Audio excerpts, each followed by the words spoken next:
These are the spectacular homes on the long list, all hoping to win the Royal Institute of British Architects' prestigious House of the Year award. So far, we've seen houses from our experimental category. In today's episode, we're looking at a new category of 5 more houses, all homes which fit beautifully into their surroundings.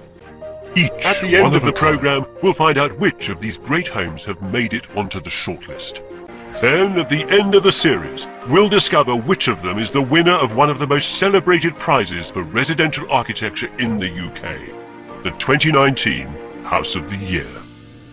So far in this series, we've discovered the first 2 buildings that have made it onto the shortlist: the playful, castle-like home that is Nithurst Farm, and the small but perfectly formed Pocket House.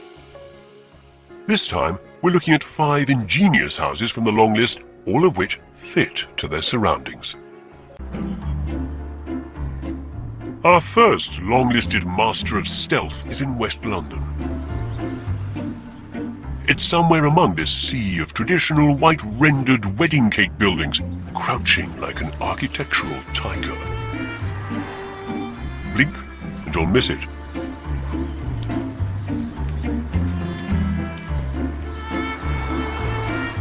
This is Earl's Courthouse. Discreet, clever, and beautiful.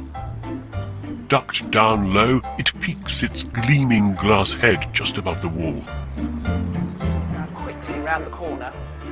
It was designed by a lover of the minimalist, the architect Sophie Hicks, who also lives there. When I started designing Earl's Courthouse, the aim was to maximise the potential of the very small site. How do we get something that feels really comfortable, that looks really settled and correct in the street, that uses every square centimetre? The RIBA judges were wowed by Earl's Courthouse. They admired the simple use of concrete and the delicate insertion of this modern building into its traditional setting.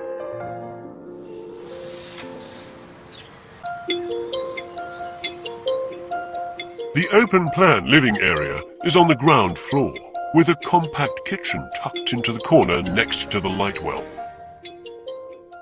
Downstairs, there's a master bedroom with a bathroom, plus a guest bedroom and extra bathroom.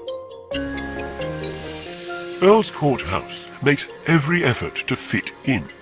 It's covered in white corian, crystalline, synthetic, and super hard, a 21st century version of the white stucco of the houses around. This home is well-mannered and polite, unlike some of the residents. No one could surely complain about what's inside, though. Step down into this modernist TARDIS, and this is much larger, and taller, and full of light. Almost as though Sophie had decided to live in the open air, under an elegant concrete canopy. A structure partly inspired by a much-loved cartoon, the Flintstones. So I said, why don't we do Fred Flintstone's tables? Because wouldn't it be nice to have a table that's really tough and strong and cast it on the column? This is how Fred Flintstone would make his table. That's if he'd used concrete. The concrete here, though, was carefully moulded in precisely cut wooden shuttering that was dampened to produce an exact imprint of the timber that lines up everywhere. There's a particularly ingenious window in the living area. Earl's Courthouse is a precise house full of surprises.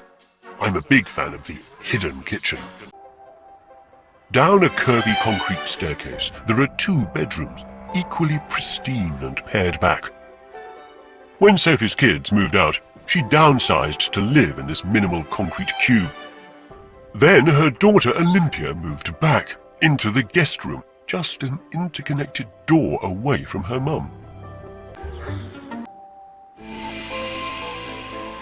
And it controls those normal human chaotic tendencies with order and beauty, with the changing play of light on surfaces, with an experience which is private and yet connected, unassuming yet powerful. There's a lesson to learn here, isn't there, children? not to show off, especially when you're building in a really tight plot like this one in central London. See, this house is shy and retiring. It's not flamboyant. This building is modest. In fact, this place blazes with modesty.